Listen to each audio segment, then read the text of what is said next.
तो आज हम नॉन परफेक्ट स्क्वायर वाली संख्याओं का वर्गमूल निकालना सीखेंगे।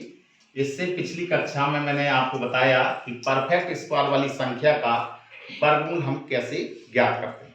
तो जैसे मान लीजिए कि सपोर्टेड मैंने संख्या दी आपको, मैंने 47 लिखा, या मैंने मान लिया कि 5 लिख दिया, या मैंने लिख दिया 7। आज हम ऐसी संख्याओं का वर्गमूल निकालना सीखेंगे। जैसे मान लीजिए कि सपोर्टेड आपको एग्जाम्पल मैंने लिया कि मैंने एग्जाम्पल दिया √5, इसका आपको वर्गमूल निकालना। तो आप बेटा क्या करेंगे, सबसे पहले ऐसी संख्याओं में जाएंगे, ऐसी संख्याओं में जाना है आपको कि जिस संख्या का हम वर्ग यानी वर्गमूल पूरा निकाल लेते हैं। इसको आपको दो भागों में बेटा बांटना है। एक वो वाली संख्या आएगी जिसका वर्गमूल पूरा निकल रहा हो, और शेष में वो संख्या आएगी जो बची हो। तो 5 जरा देखिए किसके वर्ग के नजदीक है। तो आप देखेंगे 2 का वर्ग करते हैं तो 4 आता है, और 3 का वर्ग करते हैं तो 9 आता है। तो 5 वाली जो संख्या है वो किसके नजदीक है, 4 के। तो इस 5 को आपने बेटा दो भागों में बांट देंगे। तो 5 को कैसे लिख सकते हैं, 4 और प्लस में 1 लिख सकते हैं। अब क्या करना है, जो आपकी बेटा आगे संख्या लिखी होगी इसका वर्गमूल निकाल लीजिए। तो 4 का पूरा वर्गमूल निकल रहा है। 4 किस संख्या का, 4 का वर्गमूल क्या होता है, 2। तो यहाँ पे 2 लिखिए, फिर प्लस का चिन्ह लगाएंगे।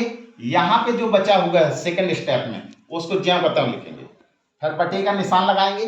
फिर क्या करना है, आपको जो इस संख्या यहाँ पे लिख के आए, इस संख्या को बेटा दोगुना करते हुए लिख दीजिए, दोगुना करते हुए लिख दीजिए। अब आपको क्या करना है, 2 + 1 बटे 2 का गुणा 2 में करेंगे तो 2 दूना 4। अब 2 प्लस इसका चाहे इसमें भाग कर दीजिए, या आप एलसीएम लेके इसको हल कर लीजिए।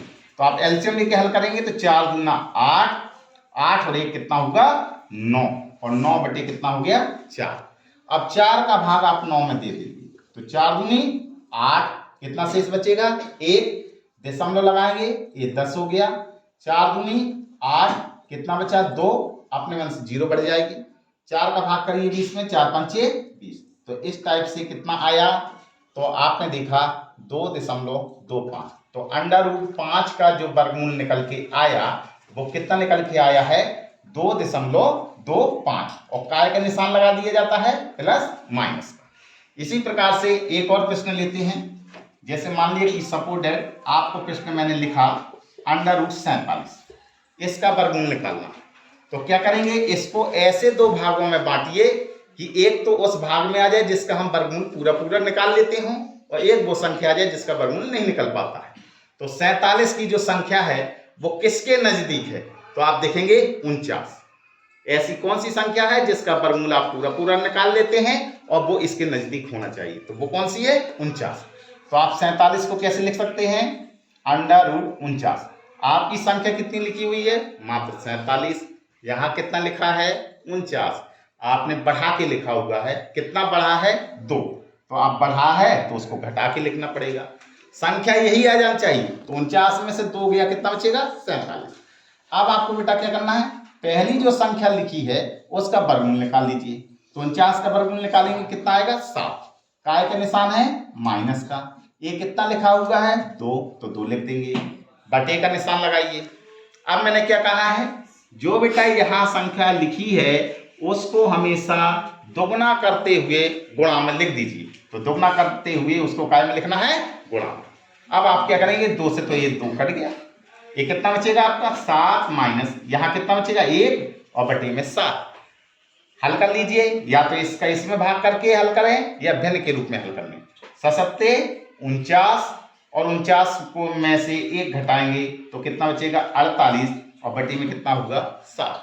या तो आप आंसर ऐसे ही लिख दीजिए, या और लिखना है तो आप इस 7 का भाग 48 में करेंगे।